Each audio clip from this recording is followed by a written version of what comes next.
I haven't installed a wig in so long that I almost forgot the exact process to get it done, but we're going to get through this together. So my cousin Jada is going to Florida, so she wanted me to install like a 5 by 5 closure wig. And don't know if you guys remember, but I mentioned kind of slowing down on installing wigs. I kind of wanted to tap into my audience a little bit more, and I know you guys prefer more of like braids and more not natural install, so I kind of been tapping more into that than going the wig route.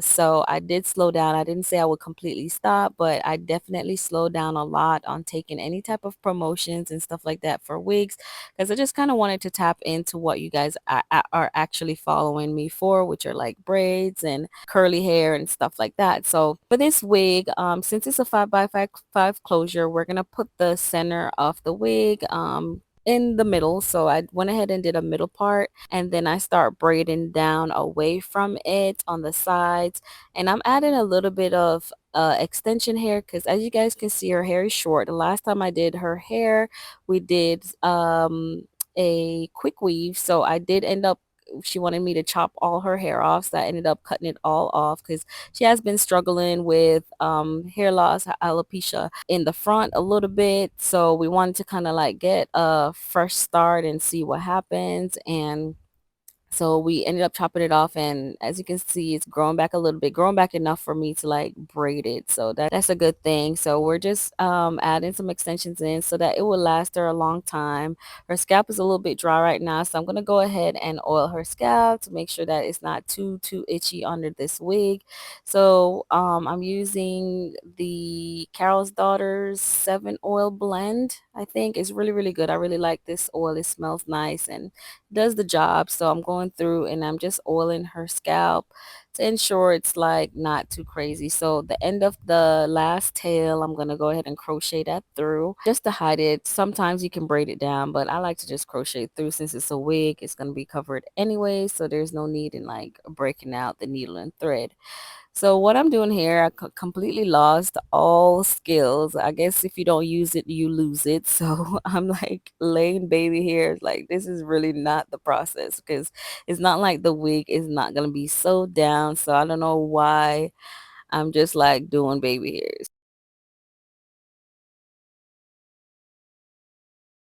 So now I'm going on and I'm putting on the cap, and I'm gonna sew just the part of the cap that the wig is gonna be on. Like I said, it's a 5 by 5 closure, so um I don't need the entire cap to be glued down on her head. So I'm just sewing the part that we're gonna need. Um and then I'm gonna end up cutting off the excess.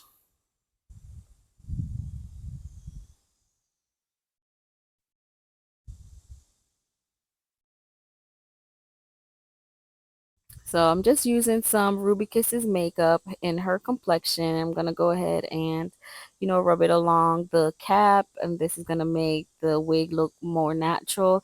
And this is where I said I don't know what I was doing, putting baby hairs down with the got to be glue, because now the cap is stuck to the baby hairs.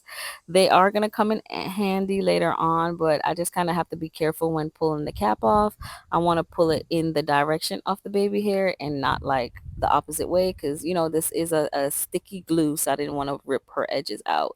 So now I'm just using some more got to be glue to just kind of get the cap to lay down.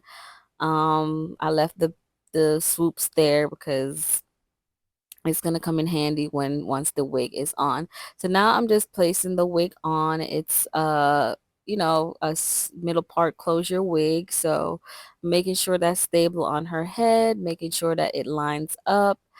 And then I'm gonna go ahead and spray some got to be glue spray on it. Like I said, y'all, it's a process that I keep forgetting as I'm going.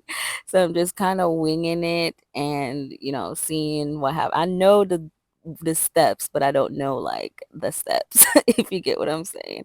I keep forgetting. So I went ahead and tied that down, and now I'm going to cut it off. And as I'm cutting, it's kind of lifting again. She didn't want me to use any type of glue. She has some type of allergic reaction to like the glue for the wig, so she just wanted me to use the got to be glued spray, and that's it. And that could work for some time, especially if I sew it down and she keeps the band on it, throughout the day and stuff. So right now I'm just pulling out a little bit of edges. She did not want a bunch of baby hairs coming out in the front. So I'm just pulling down the edges a little bit just to cover the track. And then I'm going to put it back on. And while that is on, I'm going to go ahead and sew down the wig to her perimeter. And this is the final look. I guess I did not get the rest, but this is the final look, you guys. I did go ahead and curl it, and this is how it turned out. So she loves it. She did a great job. I told her make sure to keep up with putting the band on so that the front is not lifting. I hate a wig that's lifting off your head. So this is it. You guys already know I have a ton of videos on wigs, so if you guys feel like you missed out, you can always go back down my channel to find those. And thank you for watching.